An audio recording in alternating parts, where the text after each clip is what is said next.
30 years ago, Hyundai was seen as a small Korean company that made cheap, ugly, and unreliable vehicles. People even joked about the brand, saying you could double a Hyundai's value if you filled it up with gas. But nowadays, they are among the best quality vehicles on the market, outperforming giants like Ford, Honda, and General Motors to become the third largest producer of cars on the global market. But what's fascinating about this is the man who started it all. A farm boy who only wanted to escape from poverty, left home as a teenager, and embarked on a journey full of failures, misfortunes, and embarrassments. Despite the adversity, he went on to create the biggest company in South Korea, taking by storm not only the automobile industry, but also construction, shipbuilding, and so much more, turning himself into the richest man in South Korea. This is the rags to riches story of Hyundai, and the man behind it, Chung Ju Yung.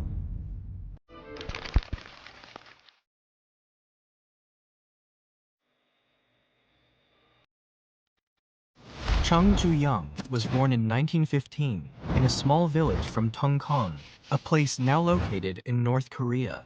At the time, Korea was under harsh colonial rule from the Japanese Empire, and Chung was born into a very poor family due to the terrible economy and restrictive environment they lived in. While his family worked long hours on the farm just so they could afford to eat, Chung dreamed of becoming a school teacher. But as the oldest of 7 children, he had no choice but to drop out of school at age 14 and work alongside his father. From dawn to dusk, he planted and harvested rice by hand, raised the animals, and traveled from town to town selling firewood. But no matter how hard the family worked, they barely had enough food to eat, and one bad harvest would be enough to leave the family starving for months. Will I always be a farmer and never straighten my crooked back? Chung would ask himself. A farmer who will never be full for even a day? A life like this, to suffer like my toiling father. Is this all there is? Such thoughts haunted the young boy for years, who became tired and frustrated by the poverty he and his family had to endure, until eventually he had had enough. At the age of 16, he and a friend escaped their home village and walked long miles through the most dangerous parts of the country, until eventually arriving at the city of Kwon, part of today's North Korea. There, they found jobs as construction workers, and although they were getting paid very little, Chung was happy. He found it much better than the farm life, and was amused by the fact that he could earn his own money. But unfortunately, it didn't last for long. Only 2 months after his escape, his father found his whereabouts and brought him back to the village. But by then, it was too late. Chung had gotten a taste of the life he wanted, and there was no way he was settling for less.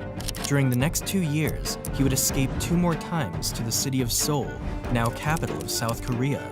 But after each of these escapes, he was caught again and brought back by his father.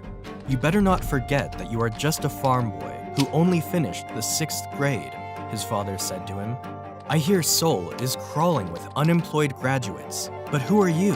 A nobody, and a nobody like you isn't going to make it. Yet these words were not enough to stop the young boy, who, after watching the bad harvest strike the village and leave its people with no food prepared for the winter, decided to escape for the 4th and final time.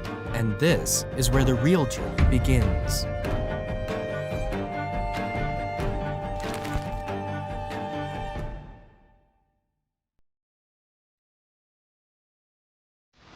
When Chung got to Seoul, he took whatever job came his way, working as a laborer, construction worker, and later as a handyman at a starch syrup factory.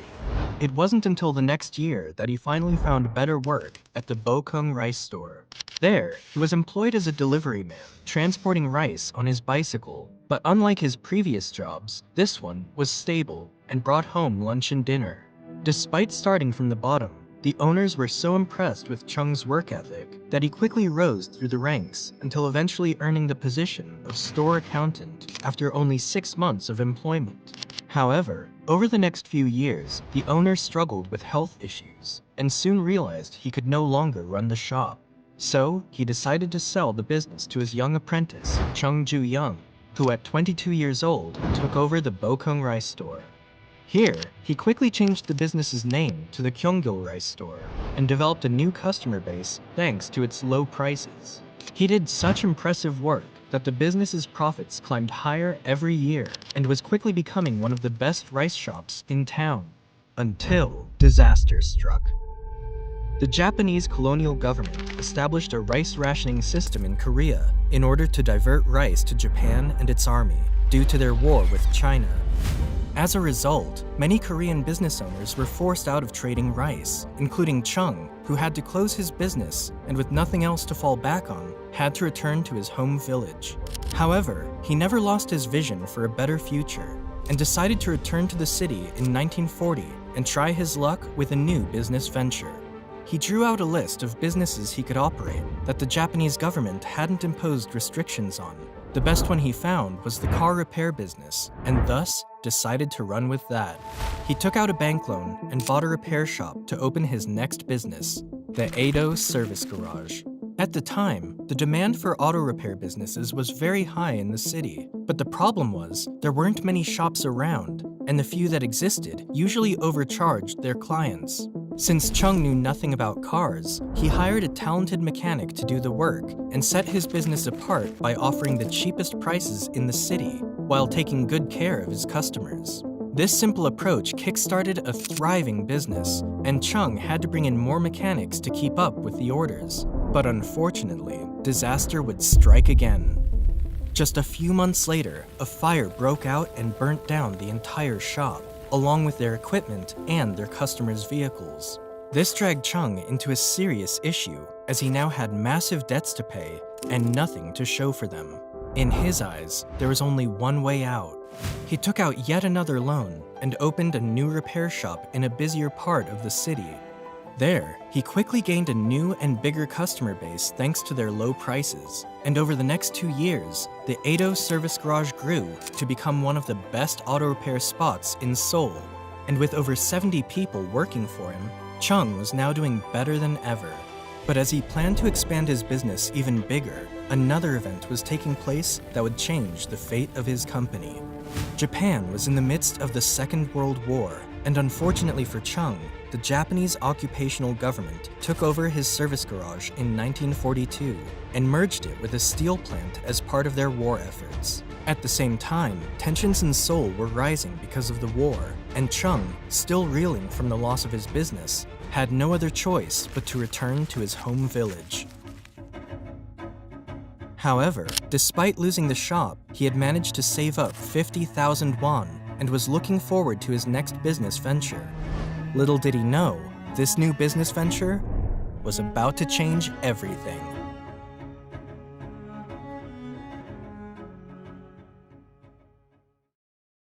Before moving on to the next chapter, there's something I want to share with you guys.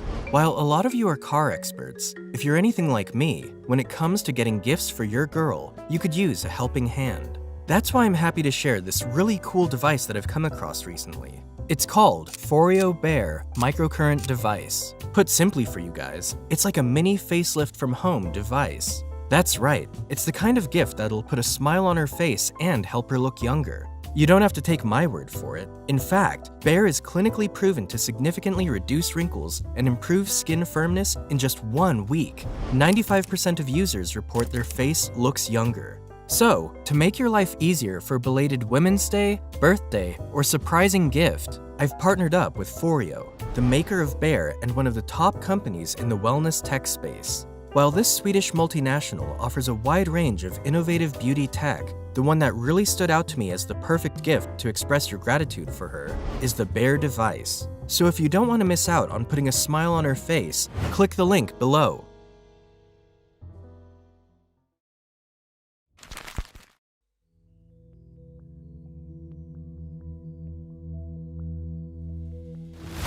When the Second World War came to an end, Korea gained its independence from the Japanese Empire, and with no more government restrictions, Chung reopened his service garage in 1946.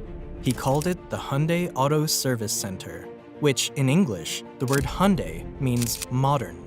They began by offering their services to Japanese jalopies and US military trucks.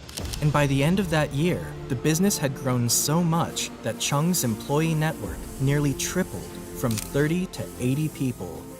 He had once again put together a successful business and could finally operate without any disruptions from the Japanese government. By then, he had brought his family together to the newly established country of South Korea, where they all took part in the business alongside him. However, while Chung submitted contracts for 300 or 400,000 won for his auto repair services, he later witnessed a construction company receiving up to 10 million won per contract. He was amazed that someone could earn that much money from a single project, and as a result, he founded the Hyundai Construction Company in 1947. The company initially struggled, barely managing to get by, building US Army quarters, auxiliary sites, and repairing buildings. But by 1950, the Hyundai Company was finally making some great progress. But then,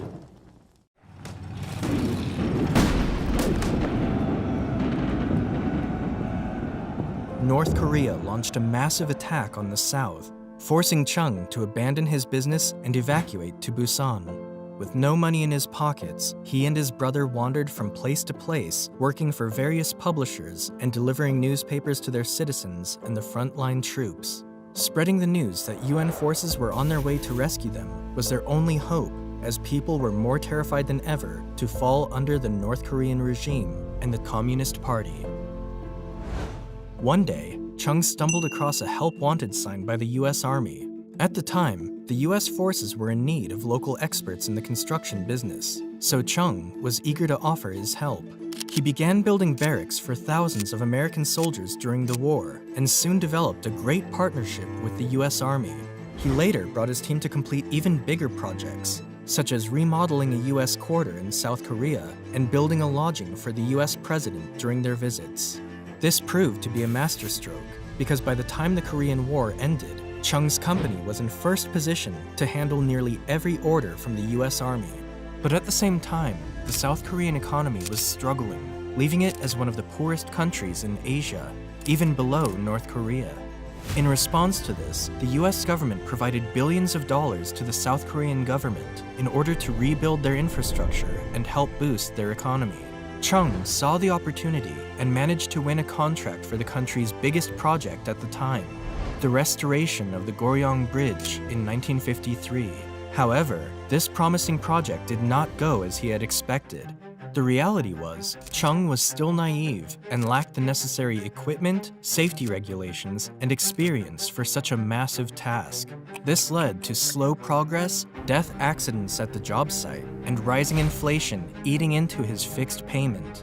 Chung soon ran out of money and was forced to take on more loans, while his brothers sold their houses to help pay their workers. In spite of this, they never stopped production until the bridge was completed. But by then, the family was burdened with huge debts, lost money on the project, and were humiliated by their competitors. What would a guy who only finished the 6th grade know about inflation? A dummy like him had it coming. He doesn't even know that long-term construction requires an installment contract. After seeing his brothers destitute, with no place to rent and living in small shacks, Chung Ju Yung felt deeply guilty for his family's struggles and financial hardship. He vowed right there and then that he would not only build a successful business for them, but create the biggest company in the entire country. I had no intention whatsoever of abandoning my business. I had failed because I was lacking and in need of more experience. However, I brushed it off and simply thought of it as an expensive lesson. Although the Goryeo Bridge was a total disaster, it also became the turning point in Hyundai's history. You see, Chung's company received a high credit score from the Ministry of Interior, which allowed him to receive loans much easier and help expand his business. He also learned the importance of heavy equipment and advanced machinery, and thanks to his partnership with the US Army, he was able to buy what he needed directly from them. Back then, this type of equipment was mostly owned by the South Korean government, and private businesses were banned from importing them overseas. So this gave Chung a huge advantage over his competition. With this, the Hyundai company was able to make the cheapest bids and win countless restoration projects all across the country, building roads, bridges, dams, and buildings, turning Hyundai into one of the fastest-growing companies in South Korea. But even with all the success, Chung was not satisfied with just playing domestically, and soon became the first in his country to take his construction business to the international stage. He bidded among the largest firms in the industry and managed to rake in several billion-dollar projects, such as the Jubail Industrial Harbor in Saudi Arabia and the Arab Shipbuilding and Repair Yard in Bahrain. This led his company to go from a failing business to a rising global conglomerate in a matter of 2 short decades, and his goal of building the biggest firm in South Korea came into reality in 1960.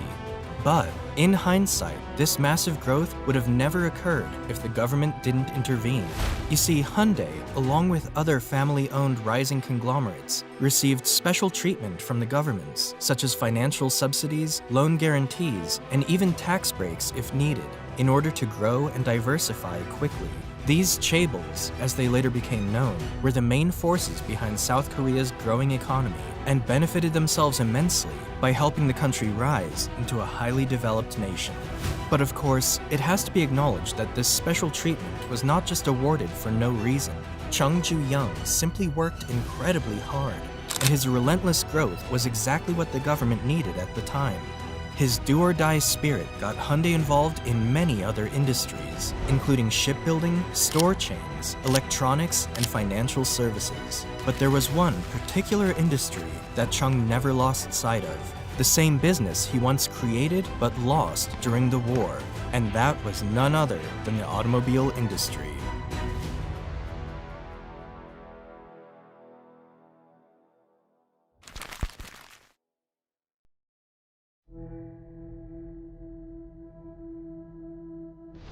Back in the 1960s, the Korean government established a new policy that no foreign automakers would operate in their country, unless through joint ventures with local businesses. This plan was to improve their knowledge and production line for their car industry, as the country largely lacked the technologies and resources to do so on their own. With this, Chung decided to re-enter the automobile industry and founded the Hyundai Motor Company in 1967. He struck a deal with the Ford Motor Company to license the use of their vehicles and established a large plant in Ulsan for the assembly line. In under 6 months, the Hyundai factory was completed, and the first car rolled out from the factory floor, the Hyundai Cortina. The end product was no different than the Ford Cortina, a car built for the masses in Great Britain. And while the model was a huge success there, the Cortina turned out to be the complete opposite in South Korea. You see, these cars were built to drive on asphalt, but the poor road conditions of the country made the vehicle undrivable in most areas. As a result, the Cortina became a laughingstock in Korea, and people began to perceive them as useless cars. Customers stopped making their payments, and the demand for refunds spread all over the country. At the same time, the Hyundai factory was hit with severe flooding in September of 1969, with much of their equipment and car parts submerged under 4 feet of rainwater, while assembled Cortinas floated around inside the factory. To make it worse, rumors spread that Hyundai was now selling waterlogged vehicles, which further affected their sales and reputation, pushing the company to the brink of bankruptcy. But even with all these misfortunes, whenever people suggested to Chung that it was time to close the business, he'd snap back, saying, "I'd never take down a single Hyundai sign with my own hands. Even if a business is struggling and everything seems hopeless, I will make it work. If I start something, I'm going to see it through." With this attitude, Chung simply returned to work and kept producing their vehicles for the next few years. As time went by and the road conditions improved significantly, the Cortina eventually gained higher sales in South Korea. Soon after, another Ford model was in the works for Hyundai, and the Ulsan factory began to expand with more room for production. But then, things began to sour. You see, the American car giant, Ford, refused to let Hyundai distribute the Cortina overseas, arguing that their partnership was not made for the global market, but the Korean market only. Ford also refused to compromise when it came to sharing the profits equally. since Hyundai was not the one sharing the Cortina's line structure or technologies in the first place. In Chung's eyes, what Ford really wanted was to take over the Korean market themselves, while using Hyundai as a subcontractor for cheap labor. In his book, Chung is quoted saying, "There was no way I was about to let that happen." Furious with Ford, he terminated their contract in 1974 and decided to build a brand new car, only this time on his own terms and playing by his own rules. While he didn't know it at the time, Chung was about to change the whole Korean car industry into what we know it as today.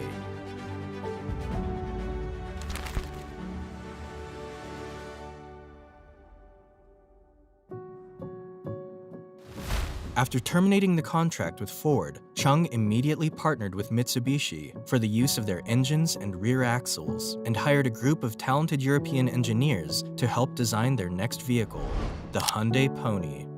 Suitable for unpaved roads and with a price tag of just $5,900, the Pony became an instant hit in South Korea, becoming the first mass-produced car in the country.